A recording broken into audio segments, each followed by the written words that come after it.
found the detonator. And it's definitely live. Bagley, I'm gonna need some help with this. Yes, you are, but sadly, I'm locked out. Fuck. Well, we don't have a chance without Bagley. Wait, I might know a workaround. We trained in manual overrides at MI5. You're full of surprises. Watch Dogs 2 is probably one of my most favourite games of this generation. While it was underrated, it delivered leaps and bounds above its predecessor with its excellent story, characters, and not to mention its setting in San Francisco was fantastic. Will you fight for London? Does that mean you're with DedSec? How do I know you're not involved with the cult? What? The cult. The brainwashing cult. They've infiltrated the entire power structure of the city. Going into Watch Dogs Legion, I had high hopes for the game and hoped it would evolve everything that Watch Dogs 2 brought to the table. For the most part, Legion provides some exhilarating moments as I chose who I wanted on my team and took down organ traders, military organizations, and even rival hacking groups. However, at the same time, Legion almost felt like it was a step backwards when it came to its characters and general gameplay.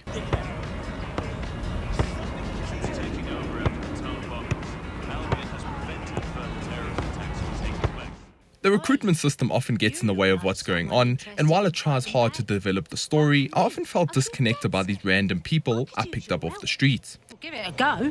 What's the matter? A friend was taken by Albion during one of their bullshit no-knock raids. And they're undocumented, so my hopes ain't high. Saving people from those PMC cocks. That's basically DedSec's middle name. We got this. If that'd solve the problem, sure. But London's full of checkpoints, and without papers, my friend will just get grabbed again. We need a passport. Not to mention, there's no opportunity to develop any sort of player relationship with them because they are shallow, cliche, and somewhat boring. Unfortunately, Legion's ambitious recruitment system often comes and bites itself in the backside. After a while, I couldn't care less about who I had on my team, what they were trying to say in cinematics, and even their perks and skills. I found a guy who wore an Albion uniform, which meant in most missions I could just casually walk into a restricted zone, find a computer and hack it. Really, Malik? Do you really think I'll be fooled by this thing? Whatever it is, I'm sure it'll work out soon.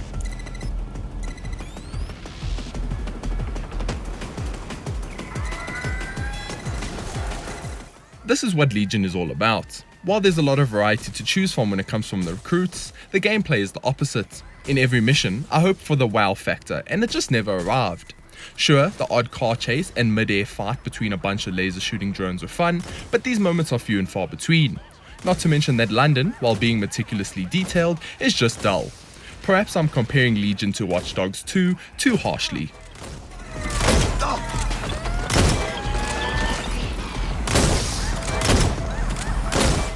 Watch Dogs Legion picks up right before a mass bombing in London. The once thriving hacker group DedSec were framed for it, resulting in a chain reaction that caused the uprising of a military group Albion, who now control the streets. There's a lot more going on in Legion, but the idea of it all is to get DedSec back to its former glory by recruiting hackers with various skills and traits. Along the way, I came into contact with crazy organ-selling old ladies, got caught in the middle of a lunatic scientist who used technology to control people, and of course had to uncover who and what Zero Day is. The recruitment system in Watch Dogs Legion is where the game comes to life. Technically, it means that every person in the city can be recruited to the cause. That old lady picking flowers in the park, yes. That magician trying to make an honest living in town centre, yes. Even that typical Green Street hooligan can become part of DedSec if you go out and look for them. When I was truly adventurous, I decided to recruit a former Albion guard who I smacked in the face a few times with my baton. Small things at first. You know, food, alcohol, the occasional funny cigarette, wacky-bucky. It was easy money. But I just got a new pickup. They want me to go to an arms deal and move the shipment. Go on. Every citizen has their own unique set of skills and perks. A judge can reduce the time it takes to free up another recruit after he or she gets arrested. Gambling addicts literally gambled all my money away, and the professional cosplayer gets a discount off clothing purchases. These systems, while never making a drastic difference in the game, added some things to look out for when scouting the city for interesting candidates. It forced me to spy on almost everyone that walked past me in hopes of finding someone worth the effort. And I did. Even in the late game, I was surprised by new people and new roles and how Ubisoft crafted each citizen to provide some sort of advantage and sometimes disadvantage to the game. Not to mention each of these people featured their own gadgets and tools too. The protest leader came equipped with tear gas, a drone expert could summon a shock drone that dived on enemies, and a spy could instantly summon a car with cloaking abilities and missiles. These all came in handy, but at the same time they were never actually important.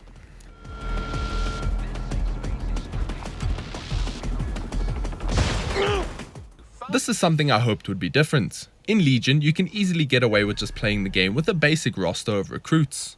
The missions and lack of variety never challenged me to approach them differently. Most of the time, these missions rely on sneaking into a building or location, finding a server, and hacking it. Often this could be done with a spider bot, or just using a recruit with a shotgun and killing everybody. I so wanted Legion to test me and test the recruits I worked so hard to hire, but it never happened. Sure, there's an odd mission or two where you need to play as a specific recruit, but again, it never changed the way I actually played.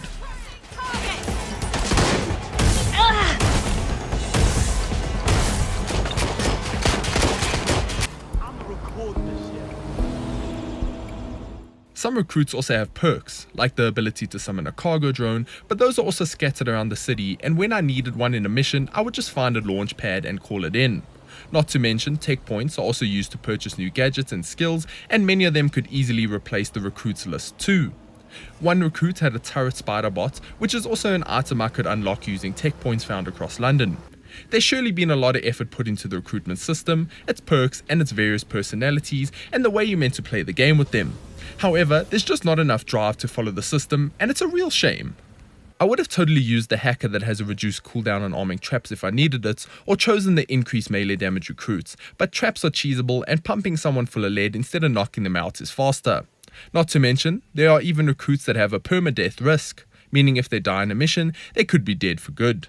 The only problem is, there's no reason to use them and take that risk anyways.